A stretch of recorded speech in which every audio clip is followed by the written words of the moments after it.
I'm Miro. I'm Chris. I'm Eric. And this is Fort Bomb.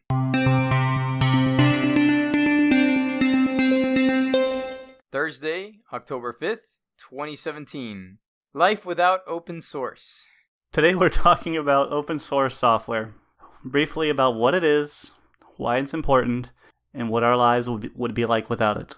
So, briefly, for those that don't know what open source software is, and this is a rather highly debated topic, so we're going to summarize it poorly. Open source software is, for the definitions and simplification purposes of this podcast, any software where you can view the source code, edit the source code, and contribute to the source code, as well as distribute the finished product and do what you want with it. Now, there are many different definitions of open source or free software. In fact, some will even say that free software and open source software are not the same things. There are varying licenses. That's not what the show is about. This one is about what open source software in general has done for our society and how it would be suffering without it. So, I wrote down a few things, and in writing this stuff down, I just realized that my life wouldn't actually change a whole lot. I seem to live in a closed source world, I guess. Your life would definitely change a lot. Oh, yeah. You're using it whether you know it or not. Sure, the internet itself and all of that, of course. And I do happen to have an Android watch and an Android phone, so I was mostly kidding, mostly.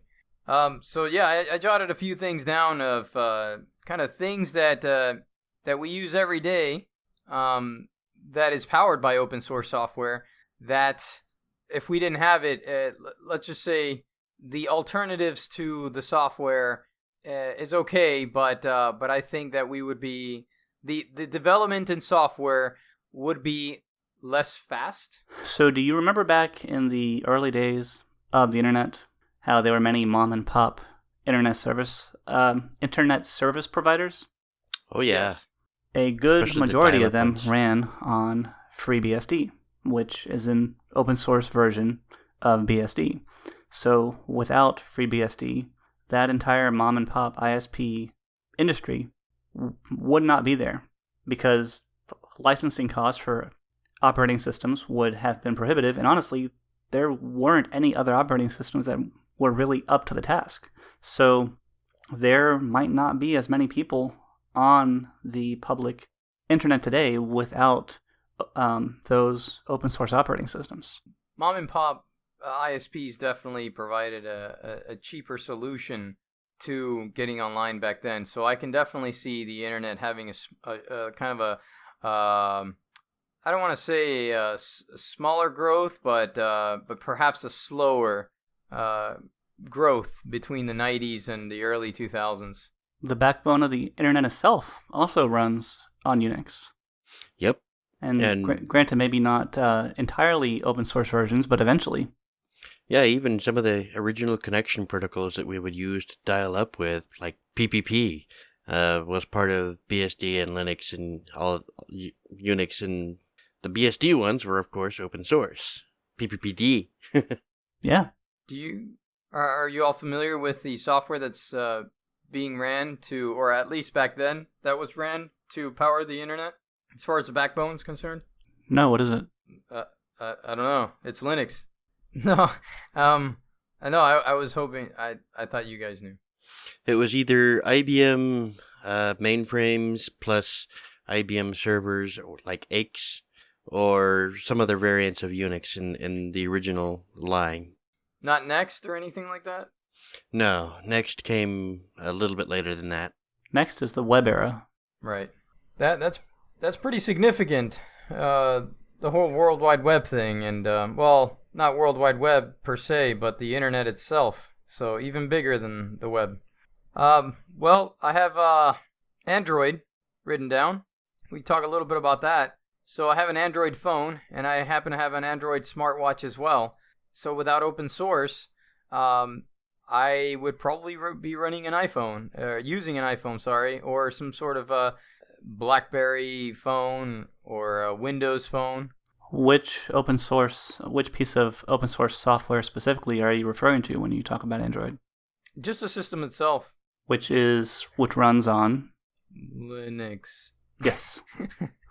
The Linux kernel specifically. Yes. And some of the tools that go with it. It's really neat that that Google's been able to develop Android as much as it has.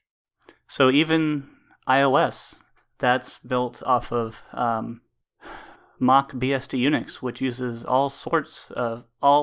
which uses many other pieces of open source software as well.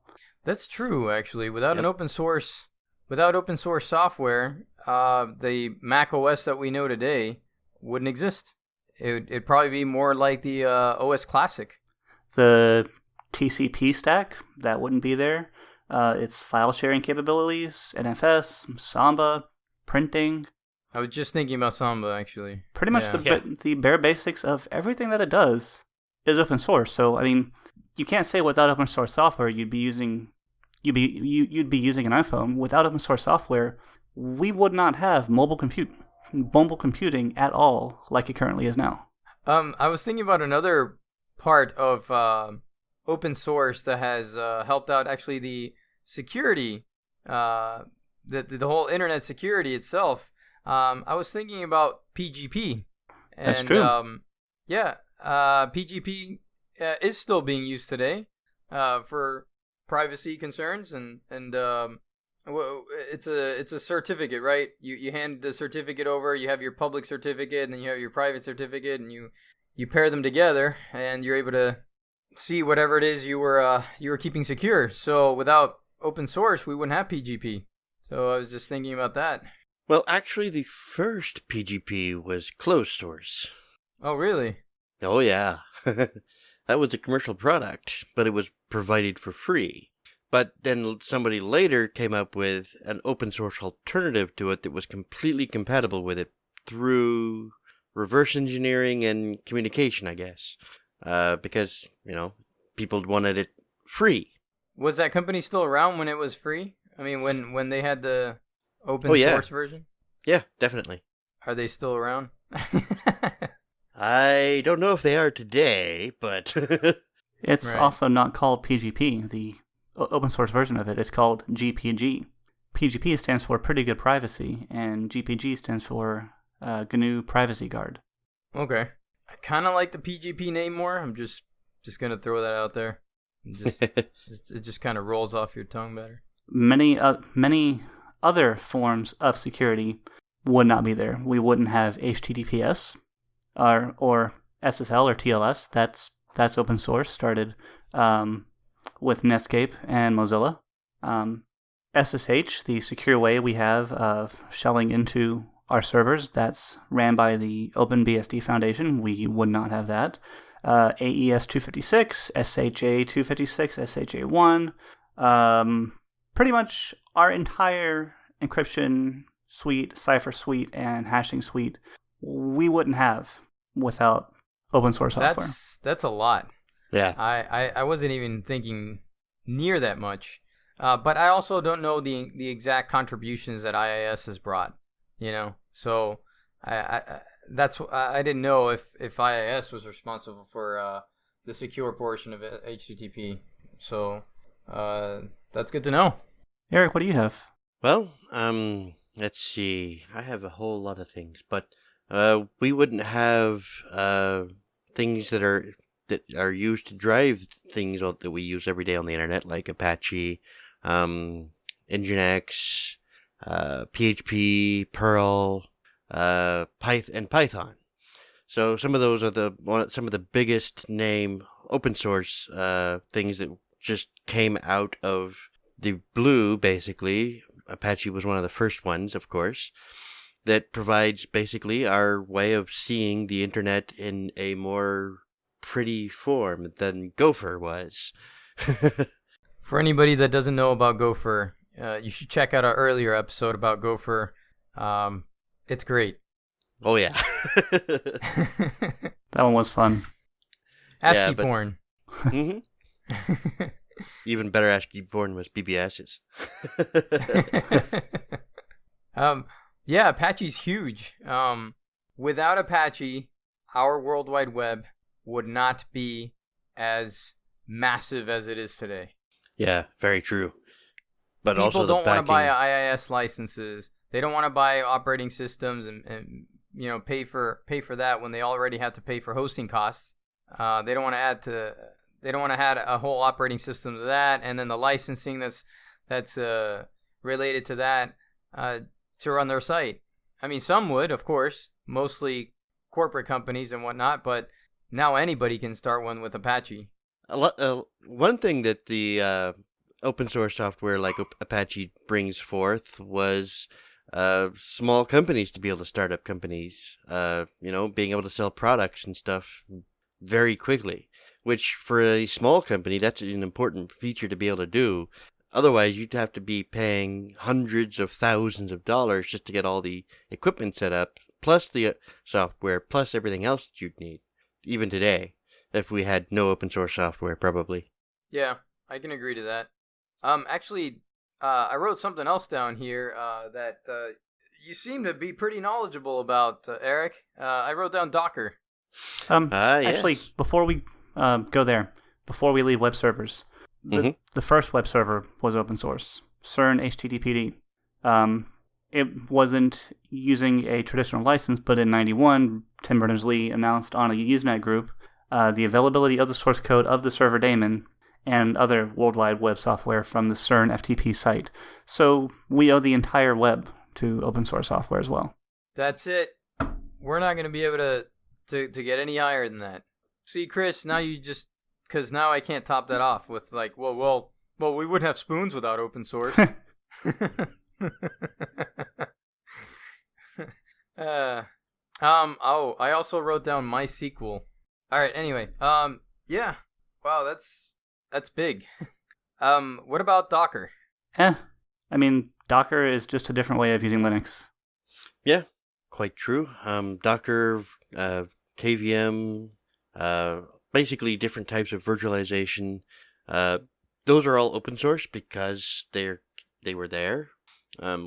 They were actually competing with alternative commercial solutions like VMware and Xen, and I'm talking about Citrix Xen specifically on that case, because Citrix Xen is the one that's non-open source, whereas they also provide part of their hypervisor code as open source because of the competition.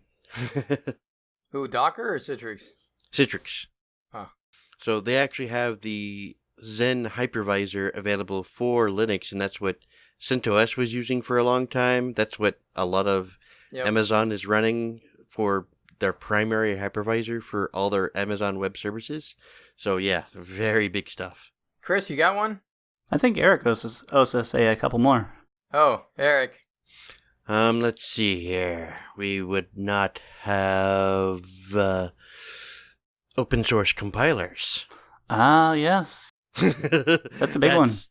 That's a very big one, because with having just an open source compiler, we have opened up the door to anybody being able to program software, and not just the people that can afford the compiler software like Turbo Pascal, Turbo Basic, Borland C, Borland, all the other names that were out there, Microsoft C, all of them. Those were very expensive products back in the day. And so our level of computer development for software would be probably a lot less than it is today, because we didn't have open source, we didn't have code that was available, we didn't have compilers that people could just download and run. And to clarify, in case there is anyone that doesn't quite know what a compiler is or how it works, that's what takes your code and makes it actually run on the computer. So yes, you can write code, but you need something to turn it into machine language. And before, it used to cost a lot of money to have that integral piece of making it into something runnable and usable on a machine. That's correct. That is another big one. You guys, you keep competing. I just have smartwatches. See, what else wouldn't we have? Wouldn't have FTP. No? Really? Huh. Well, actually, I might be wrong. Let's see, FTP. kind of want to know if I was gonna top both of you guys off with that we wouldn't have Doom without open source. Ooh. However, yeah, but I'm wrong. Because Doom was developed on NextStep. And as far as I know, NextStep was closed source. Yep. Yeah, I don't know if the FTP protocol itself was originally open source or not. But I guess it's more of just a spec, isn't it? Yeah, it is. It really is. So that doesn't really count. But sorry. Go ahead. The modern stock market. Really? High-speed computerized trading. That is very largely based on Linux. The modern stock market runs on Linux. Huh. Linux makes people a lot of money. Yeah, and it's not asking for any in return. Yeah, I mean, boiling on that, I mean, what would we have for an operating system if we didn't have open source software? We would have Windows. We would have Windows, maybe OS2 if they didn't get crushed, and Mac. Oh, and BOS, maybe. Maybe. I have to say maybe because, BOS didn't survive very long, but it did go a while. But it was a closed source operating system to begin with, although it did use open source software in its operating system, like GCC was available for it. But, I mean, would BOS and other things like that even exist? Or would we just be using Windows and Mac OS? Either way, it'll be horrible. I would definitely, I don't know if I'd even be using a computer today. Alright, so I have one. C and C++. I'm not sure. Let's see. Let's find out. Eric? I mean, it's an actual programming language that I think only later became ANSI standards. Yeah, I think that comes back down to open source compilers. Yeah. Okay. I was going to say Java next, but I guess not. Yeah, Java is not open source. Right. Sun. The runtime wasn't open source until much, much later. Honestly, I think we could have not had Java and we'd still be sitting pretty. Come on. It's supposed to run on any device. Write once, crash anywhere. But would Java even exist if the open source movement wasn't so much? That's the big question. Probably not, no. Because the whole idea with Java was exactly what Euro just said, is write once, run anywhere. I mean, if we only had Windows and Mac OS, that's not very much. And of course, without the combination of all the other things made possible by open source software, the internet, the web, the tools for compiling the frameworks like PHP and the web servers like Apache and Nginx, we would not have Netflix, we would not have Facebook, we would not have Mozilla, Well, I wanted to say the cloud stack altogether. No? We wouldn't have AWS. Yeah, that's what I was thinking. And Yep. that's big. We probably we wouldn't would all- have Azure either. You don't think so? Do you really think that entire stack is running on Windows? I would I hope mean, so. Azure's actually using Linux routers inside their stack. Huh, did not know that. Cisco iOS. That's not open source, is it? Oh, definitely no. Okay, so aren't the well, I don't know what routers they're using, of course. But if they were Cisco, then yeah. But that does get into another interesting point, Euro. What do most consumer routers today use?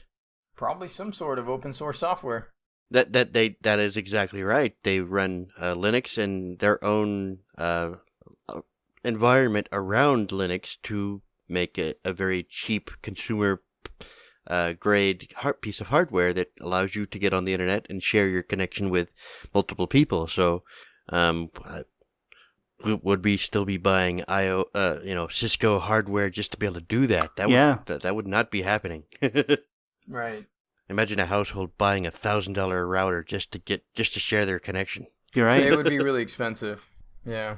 I think we'd probably still be using hubs. Yeah, but hubs didn't let you share the internet connection. That's true. Well, wait a minute. What do you mean they didn't let you share? They allowed you to use as many public IP addresses that your ISP would give you, but you weren't able to do anything like natting, firewall. Yeah. They didn't route. They didn't the hubs didn't route at all, so they didn't actually do anything like that. They would you would be locked into whatever ISPs decided to give you for their hardware, which we're doing kind of still going through that transition today, but some ISPs let you buy your own equipment for connecting to them, but the actual bridge device that connects to their service is usually still proprietary. Okay. Since we're on the topic of consumer devices, the Roku runs Linux, the Amazon Echo and Google Home run Linux. I got one. Yeah, what else? TiVo. That ran Linux. That's very true. That's run Linux. That was a big one. That set the standard for PVRs. Yes, it did. Yes. Your smart TV, that's a Linux box, for better or for worse. Some TVs actually use QNX though. Interesting. Yeah, and some cars even use QNX. Huh.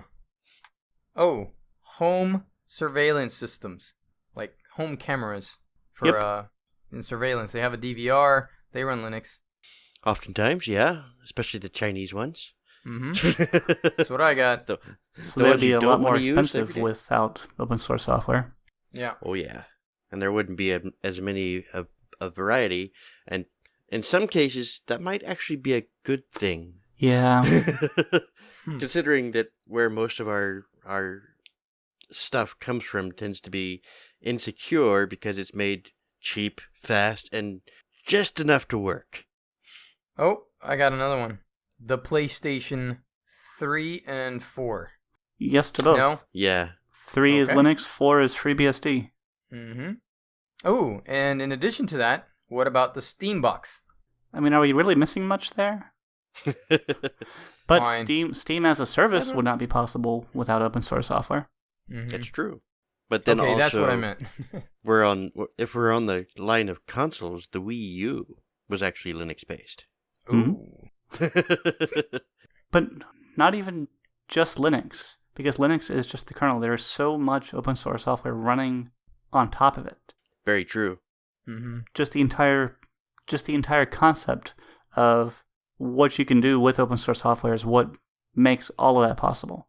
Yeah, like even smaller components like OpenSSL or different LibreSSL or whatever SSL library you want. A lot of things that use open source uses OpenSSL for their security communications. That's a big part of it, like you said. Yeah, we would have much less privacy than we do now, which isn't much, but at least we have the option of decent privacy if we want to go through the hoops of using all that software properly. But speaking of privacy, I got one for you. What would our encryption look like without open source?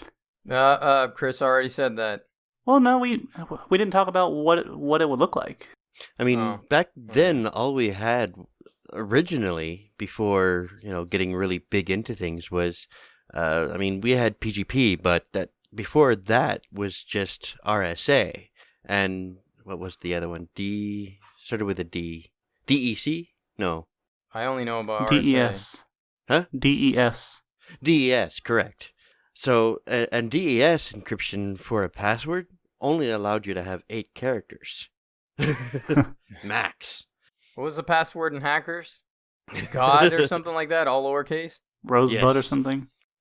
Oh, no, wait, that's a different movie entirely. But yeah, what would our encryption look like today if we had no open source movements going on? It would be backdoored all to hell. It would be export grade, mandated by the government on how secure or insecure it should be, which is what they're constantly trying to do now, but it's much harder because, it's just math, and the math is sound. And once it's out there, it can't be taken away. Exactly. You don't think that closed source companies would have eventually come up with encryption standards? They would have, but you can't verify it. If you want to keep something behind a lock, and someone says, "Here, use this lock, and you buy it, and you ask them, well, how does it work? How do I know? How do I know it's secure? They would just say, oh, no, yeah, trust me, it's fine. You can't look, but it's fine. Yeah, that would be the number one problem with proprietary security, is that you wouldn't know for a fact that there was no backdoors, no intrinsic methods of access that you didn't know about. And so you can never ever trust it. With open source, you can verify it, look at every single detail, go through it, fuzz it to death, everything you want, and you can validate it. I want to say virtualization. We had virtualization long before open source software, didn't we? We did have some levels of virtualization, like VMware was probably one of the earliest first, but it was, of course, closed source back then, and still is. I thought we were doing it back in the 60s. The concept... Oh, there's actually a... Oracle, of all places, has a brief history. The concept of virtualization is generally believed to have its origins in the mainframe days in the late 1960s and early 70s, when IBM invested a lot of time and effort in developing robust time-sharing solutions. Yep. The IBM mainframes was the ones that implemented virtualization first, through whatever they wanted to call it. Who knows, because that was so proprietary, and not enough people knew what was going on back then. It was like black magic. Yeah. I got one. YouTube. True. Yep. Google. Yep. Google. Yeah. Google itself. Flash wasn't open source, right? It was Macromedia. No. It was Shockwave. It was correct. It wasn't. I'm gonna backtrack. Wasn't YouTube Flash before it switched over to HTML? Yep. So I may have to take that back. We may not have we may still have had a YouTube. No, because without open source software, there would be no web. Without no web, there's no YouTube. Well. Let's see how it is. You gotta throw that card out. That's kind of a big one. It is. I can't see. I can't trump it. The web is big. The web is so big, very big, bigly. Yeah, I mean, I guess nothing that runs on the web would today would be running if we didn't have open source, unless it was all running off, like I said, IIS and Microsoft SQL databases and Windows Server. Yes, but IIS wouldn't exist if the first web server didn't exist, which that's true. Was they wouldn't open source. It was made to compete. Yeah, that's true. It wouldn't exist. So we would still be probably using walled garden type services like Prodigy and CompuServe. Yep, Prodigy, AOL. What did those run on? CompuServe, yeah. Who? And it's funny, those started out as basic BBSs, and then they networked each other. Like Fido? Fido was based all on open standards, though. The spec was at least there, and Binkley term was the reference spec for FidoNet. So, I mean, I wonder what would have happened if we didn't have open source in that reality. Yeah. We wouldn't have mail exchanging. So because of the compilers... Because of the compilers, we may not have much of anything as far as software is concerned. There's a lot of software that certainly wouldn't exist. We would still have a lot of software, but... Yeah, we would still definitely have software, just it would be less of it because there'd be less developers, because there'd be less people able to buy the software. Or there might be a higher rate of piracy for the the compilers. That's what I'm thinking. That's more likely. Yeah. Yeah. Kindles, we wouldn't have those. No Fire Those Sticks. are little Linux boxes too. Kodi. Yep. No. Let's see, what other protocols are there? Modern email, SMTP, POP, IMAP. What does Apple use for their proximity service? Their what do they call it? The one where you're close to the other Mac and they're able to do like a handshake and you're able to see them. Used to be called Bonjour. Now it's called Rendezvous or... Oh, or it was called Rendezvous at first. It was called one of those at first. Right. They changed the name to something else French. Yeah, Bonjour. Yeah, Bonjour. Yeah. Now, Rendezvous was the original one, then Bonjour became the next one, along with Apple Talk. Kind of the same boat. I'm not sure how. I mean, they came up with all these weird names. And Yeah. everything got scrambled of which one's which. But they were developed by Apple, right? I mean, it wasn't anything that was made. Okay. Yeah, Bonjour Rendezvous was one of the first things that did what it did, and only later did ZeroConf come out, which was what Windows made, and they're competing standards. Right. I think I already said my sequel. That was a big one, though. And there's another one, though, that's even bigger that no one thinks about.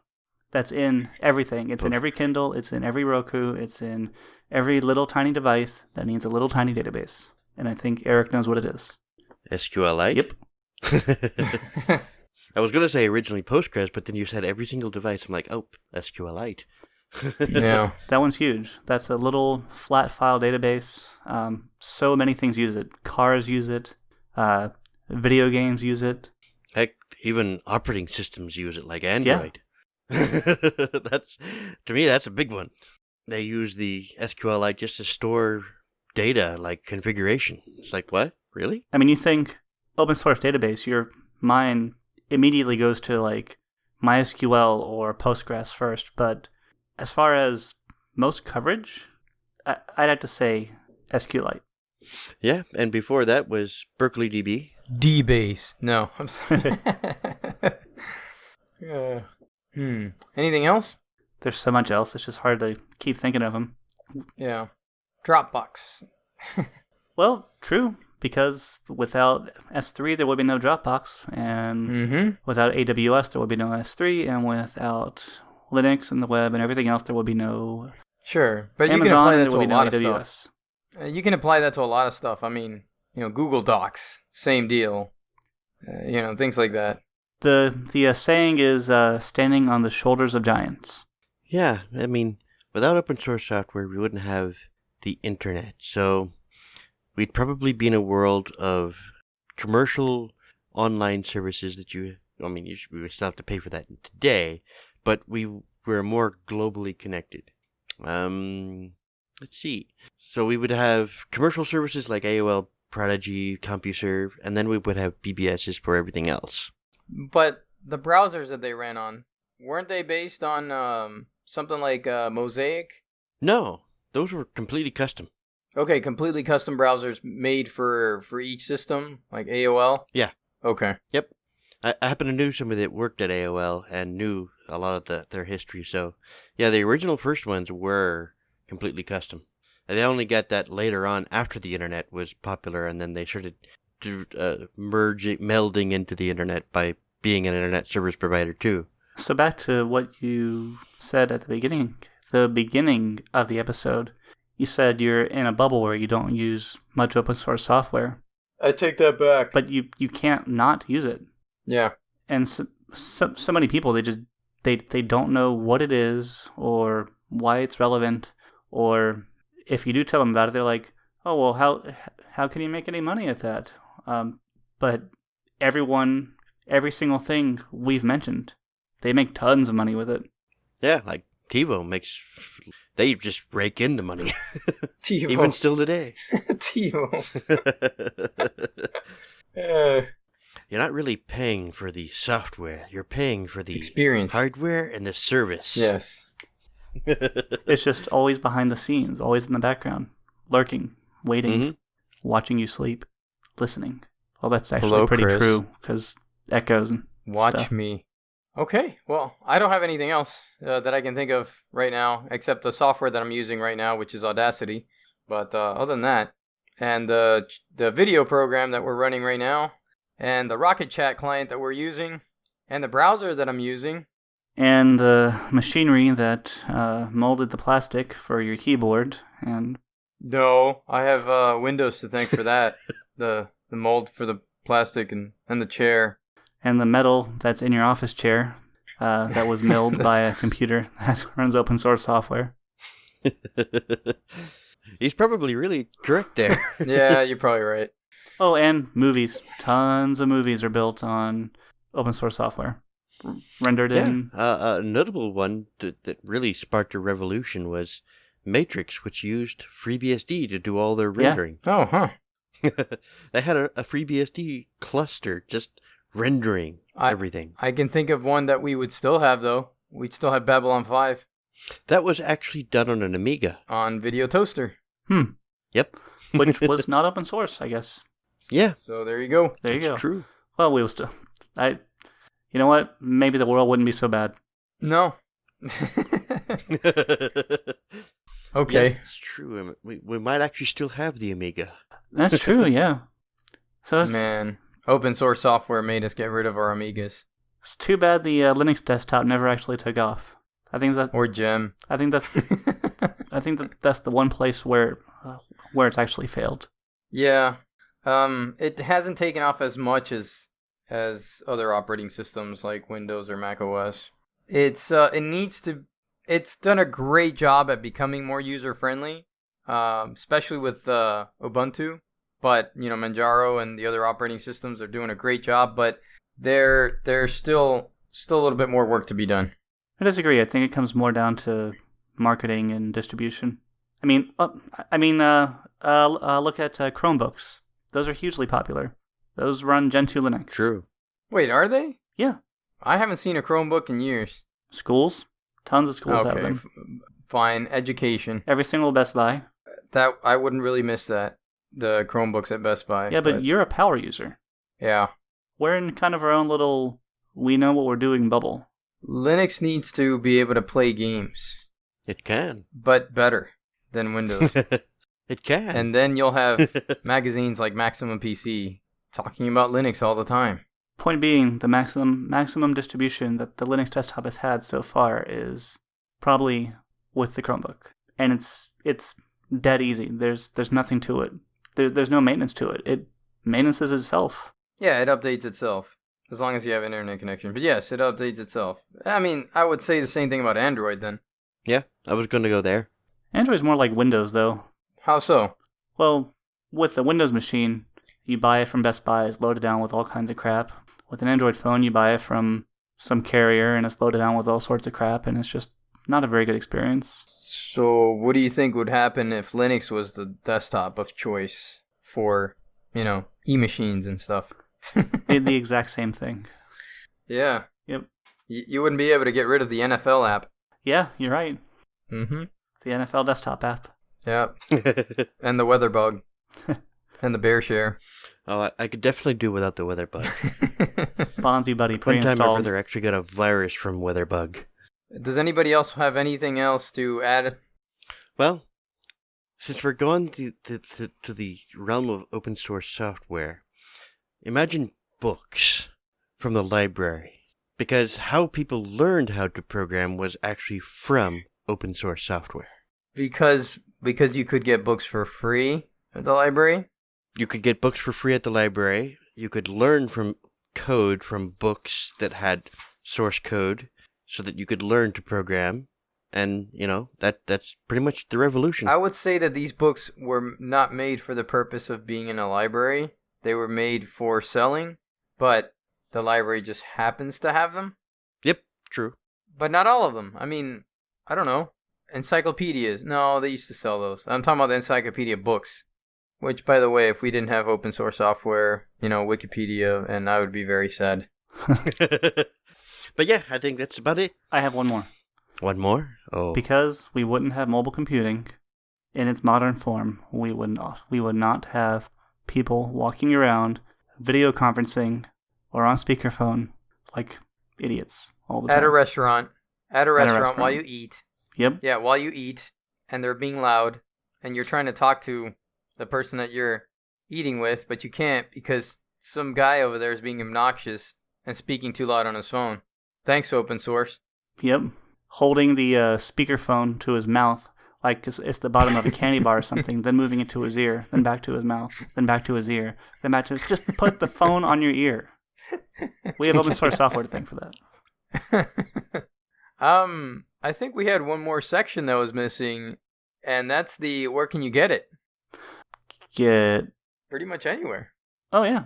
Just download it. Just download it. There's no legal repercussions or anything like that.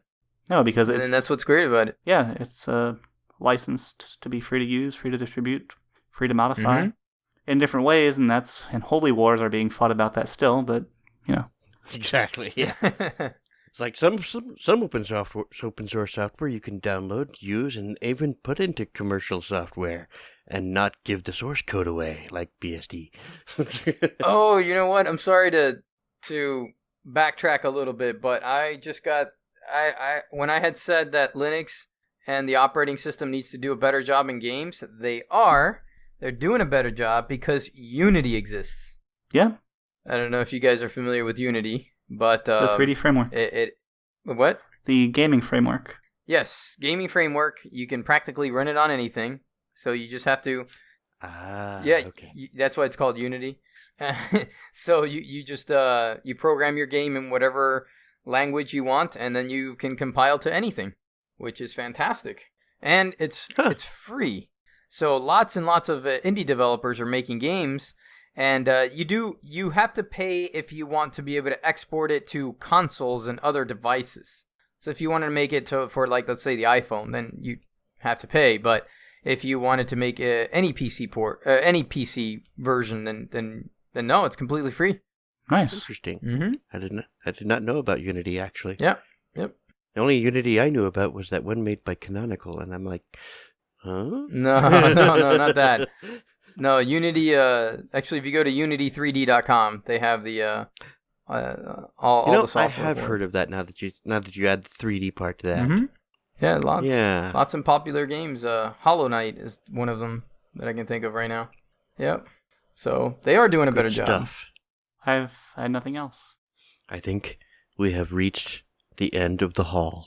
If anyone would like to submit their input on what life would be like without open source software, what we would be missing, what devices we wouldn't have, protocols, services, anything, they can be sent in to either our Facebook page, if you do a search for Forkbomb Podcast on Facebook, or via Twitter at Forkbomb Podcast, or to our email address, forkbombpodcast@gmail.com. We would love to hear from you. I'm sure we've missed a ton. And thank you both for having this discussion. It was fun. It was fun. It was fun. See you guys. I'm going to hit stop on my open source recording software. Yeah, me too.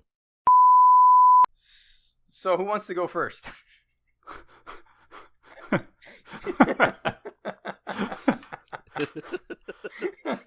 Because my notes suck. I have one line.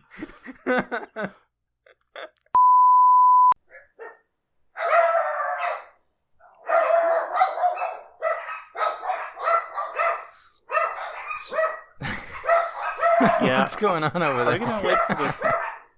You want to tranquilize them or something?